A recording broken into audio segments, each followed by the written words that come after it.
सुप्रभात विद्यार्थियों। कक्षा दूसरी इकाई एक मातृभूमि।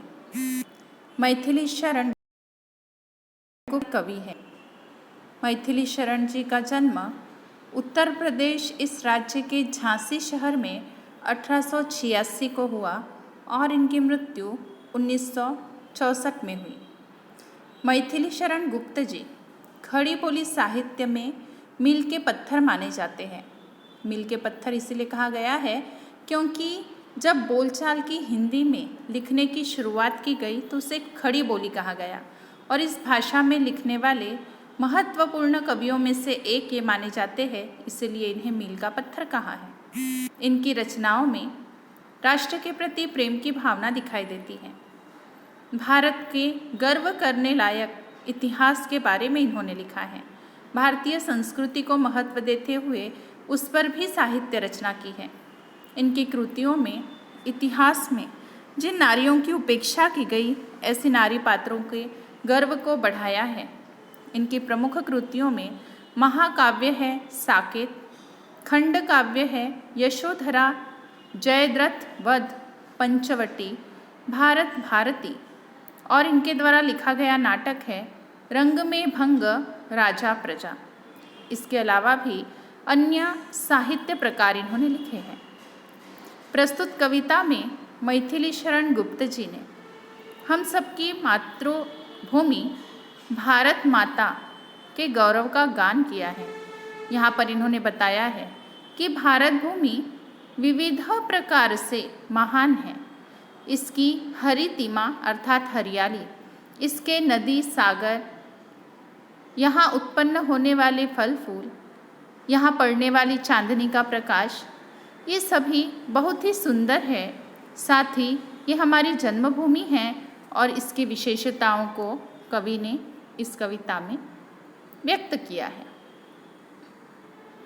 नीलांबर परिधान हरित पट पर सुंदर है, सूर्य चंद्र युग मुकुट मेखला रत्नाकार है।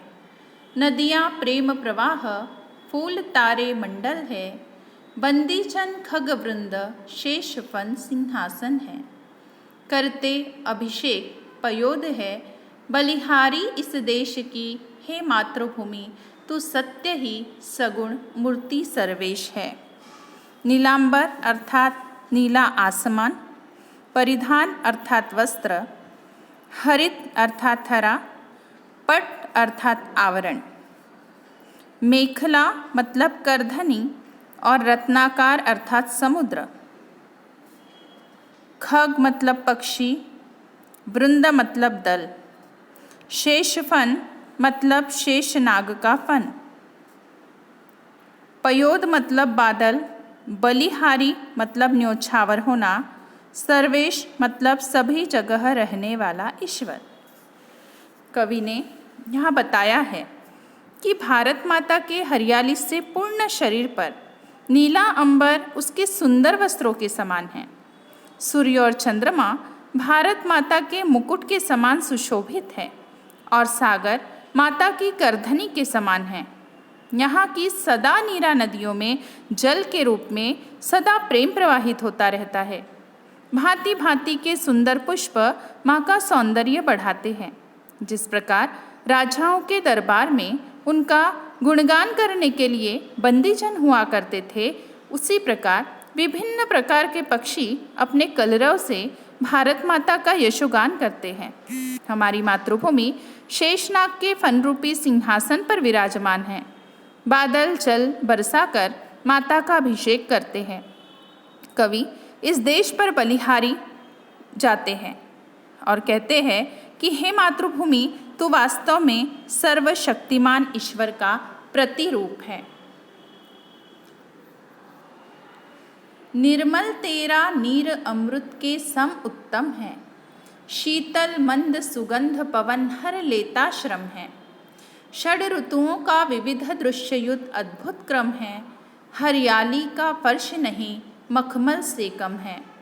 शुचि सुधा सींचता रात में तुझ पर चंद्र प्रकाश है, हे मातृभूमि दिन में तरणी करता तम का नाश है। निर्मल का अर्थ होता है पावन, नीर मतलब जल, सम अर्थात समान, हर मतलब ले लेना, खत्म कर देना, षड ऋतुएं मतलब 6 ऋतुएं, दृश्ययुत मतलब देखने लायक, अद्भुत अर्थात अनोखा, शुचि मतलब पवित्र और सुधा मतलब जल, तरणी मतलब सूर्य की किरणें, तम मतलब अंधेरा। कवि कहते हैं कि मातृभूमि तुम्हारा जो जल है वो बहुत ही शुद्ध है, अमृत के समान उत्तम है। जब शीतल मंद सुगंधित पवन चलता है तो वह दिन भर के किए गए परिश्रम के तनाव को खत्म कर देता है। हमारे देश में 6 ऋतुओं का चक्र चलता है और प्रकृति के विभिन्न दृश्य यह ऋतुएं प्रस्तुत करती हैं। गर्मी का ताप, उसके बाद वर्षा की फुहारें, शरद की स्वच्छता, हेमंत, फिर शिशिर की सर्दी और उसके बाद आता है ऋतुराज बसंत। यहाँ की भूमि ऐसी हरी भरी है कि देखकर लगता है मानो हरे मखमल के फर्श बिछे हैं। रात के समय चंद्रमा भारत भूमि को अपनी अमृत जैसी शीतल और पवित्र चांदनी से सींचता है, चांदनी बरसाता है। उसी प्रकार दिन के समय सूर्य आकर तम का विनाश करता है, तम को खत्म कर देता है।